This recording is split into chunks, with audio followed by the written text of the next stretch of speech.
Salut et bienvenue dans Ça tourne par rond, le podcast qui répond chaque semaine aux questions que vous vous posez. Quelles que soient vos interrogations dans votre rapport aux autres, au monde ou à vous-même, vous les partagez avec nous et Mardi Noir, psychologue et psychanalyste, va tenter d'y répondre. Bonjour Mardi Noir. Bonjour Christophe.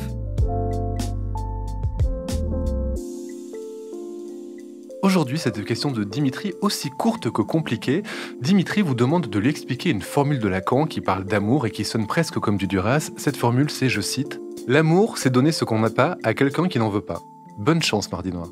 Eh bien, laissez-moi dire à Dimitri que je le trouve bien optimiste de me flanquer de cette mission. C'est aussi l'occasion pour moi de rappeler à nos chers auditeurs que je continue d'apprendre jour après jour et également à la faveur de ce podcast qui me met à l'épreuve de ce monument de savoir que constitue la psyché humaine. D'ailleurs, la semaine dernière, j'ai évoqué le poinçon dans la formule lacanienne du fantasme et j'en fais encore des cauchemars la nuit. Donc cette fois-ci, on va y aller mollo, chill, tranquille, pépouze, sur cette idée de donner un truc qu'on n'a pas à quelqu'un qui, en plus, d'après Lacan, n'en veut pas. Et ça, ce serait l'amour. Se balancer à la figure des trucs qu'on n'a pas en notre possession. Alors après, voyons déjà le premier avantage, on risque de se faire moins mal que si on se balance de la vaisselle ou des chaises à la gueule. C'est déjà un très bon point.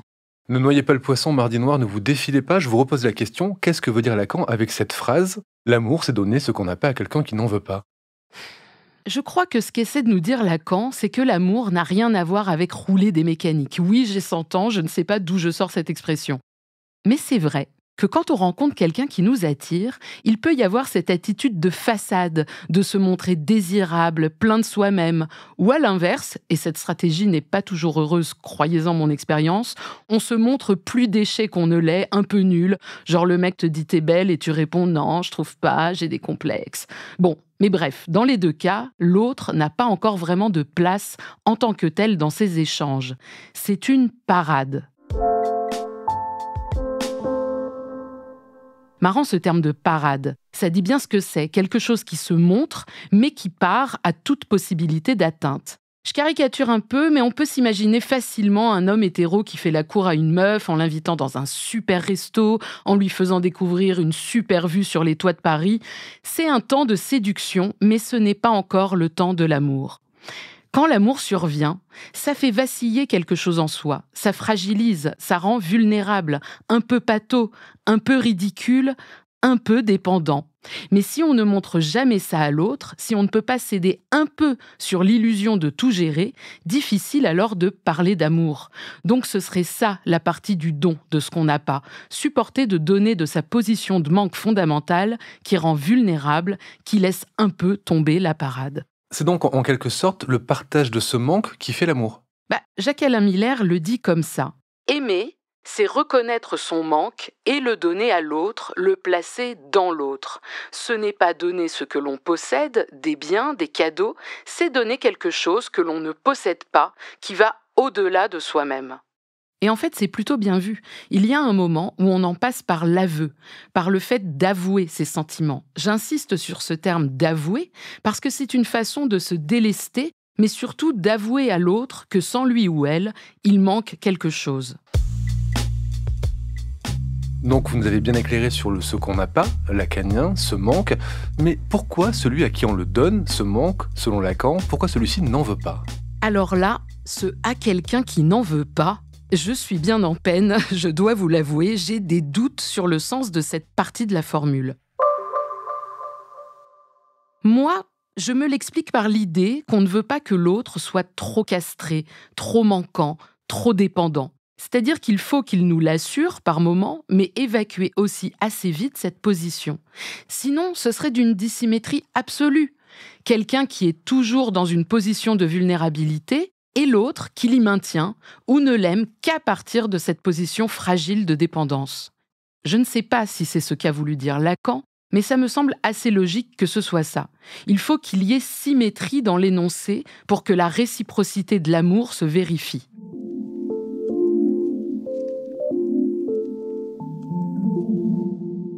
Si on positive la formule, ça donnerait « aimer, c'est donner ce qu'on a à quelqu'un qui en veut bien ». Bon, là tout de suite, moi, j'ai l'image d'un militant communiste qui me file un tract et que j'accepte de bon cœur, mais en effet, je ne vois pas d'amour dans cette formule.